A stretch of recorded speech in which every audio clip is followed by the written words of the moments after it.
we could start with Ollie Pope's century. You were out there for a good bit. What does it say of Ollie that he got a century against bowling of that quality today? Yeah, I just think he was so calm coming out. He probably couldn't walk out in tougher conditions with Jasper running down the hill with the lights on. So,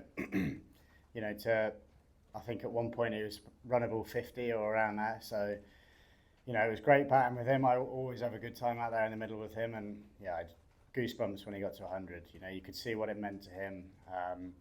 He's such a big part of this dressing room. And it was just great to see him be there 100 not out. Yeah, it did look like it really meant a lot to him, and it meant a lot to you guys for him as well. Yeah, of course it did. We're very good at keeping things in the dressing room, but you obviously you can hear the noise from outside of it, and Popey can't start the summer any better, scoring 170 and then being 100 not out in the conditions today. So we're obviously very delighted for him. Having faced it as well out there, can you sum up how good Bumrah was today and always? Yeah, he's the best bowler in the world. He's extremely hard to face. He's good in any conditions. He's good in India on the flattest pitches ever, and when he's coming in down the hill with the lights on and it's swinging both ways, it's tough. And I feel like we minimised the damage early on. It could have been a lot worse today. So I think we're pretty happy in the position we're in. And just a word as well for Josh Tull, you wrapped things up nice and quick and made sure. I guess you'd have bitten someone's hand off to get under 500 at one point. Yeah, it was until those dark clouds were rolling in. But Tungy's great. I've seen him do that for knots a lot. He's got the extra pace, the X factor about him, and I've seen him kind of, I call him the mop, but mopping up the tails at the end, and it's exactly what you want when you've been in the field for 120 overs. There's nothing more frustrating than 9, 10, 11 chipping in with runs and putting on a partnership. Will?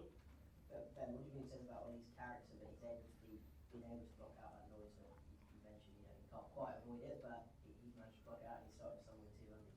Yeah, I mean, strong. I don't know what's inside Popey's head, but I think he's just stayed true to the way that he plays, and there's no better feeling than that. Scoring 100 against that attack. Coming out in the first over, where we 4 for 1. You could just see it in the way that he celebrated, and it didn't just mean a lot to him. It meant a huge amount in the dressing room as well. Front here. Yeah. Ben, was that a conscious call at the very start that you will take on Jasprit Bumrah because you kept on playing, for overs and overs, and you tried to take him on also. There were boundaries also written by you. So was that a conscious call, or it was just the flow of the game? And what do you think the good score here means? What you guys are targeting for at this point of time? No, I actually didn't really want to target him. It felt like, trying to minimise the damage for him. I think I even left the ball to him, so that showed my intent. He's just a world-class bowler, and you can't let someone like him just bowl. He's too good for that. You've got to still try and put him under pressure and try and put the bad balls away. And then I think on a total, who knows? It just depends on we've had some incredible days as a dressing room, and if we can get a couple of guys in on that pitch tomorrow, if the sun's out, you've seen when India batted how quickly you can score. I think the main focus is to win that first session. If we can walk in at lunch and we've won the morning session, it certainly sets things up a bit better. One more here, and then we'll finish with Stefan at the back. Hi Ben.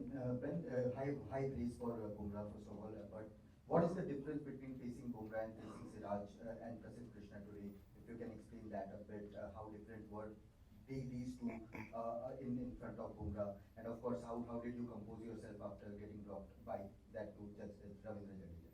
Yeah, I mean, I think with Jasper, it's first of all how unique his run up is. You're obviously waiting for him to get there. And I think just his ability to bowl 3 or 4 different balls with no cue.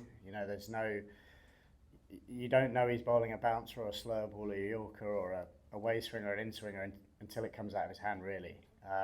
He's got such a fast wrist. So that's why you've got to watch the ball so hard with him. That's the difference, really. I think other bowlers you can maybe see out the hand if they're bowling a wobble ball or an away swinger or something, but it's just yeah, very difficult to pick it up with Jasper. And that catch, drop catch. Well, yeah, I was just very happy to be out there, especially with Jadeja doesn't drop many, I don't think. So yeah, I was very thankful to him. Stefan, last one, please. When there is noise, even if it's just created by us guys, and you say, you know, it's hard to ignore, how do you guys respond in the group? If you say, you know, you can't ignore it, are you on eggshells around a particular player? Do you get around them? How do you treat it? Well, I mean, it depends, I guess, in different situations, but there's noise outside of a dressing room, but there's no noise in it. So I guess that's the way. You know, we're not having discussions in the dressing room about who's going to play. It seemed pretty clear coming into this test match, if a bloke scores 170 a few weeks ago, he's going to play this game. That's just how it was, and you know, I think individually, it's how you deal with that. You know, as a dressing room, I think we're very good at, you know, if someone needs you to get around him, we'll do that. If someone needs to be left alone, we'll do the same. But you know, what's been going through Popey's head for the last few weeks, I don't know. But you know, to be told 2 or 3 days out that you're playing is probably a good thing for him. You're not waiting until the day before, and you can train the way you want to train.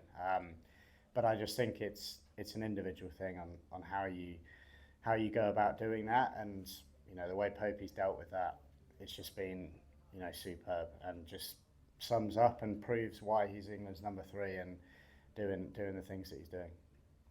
Brilliant, thank you. Thank you. Cheers, Ben.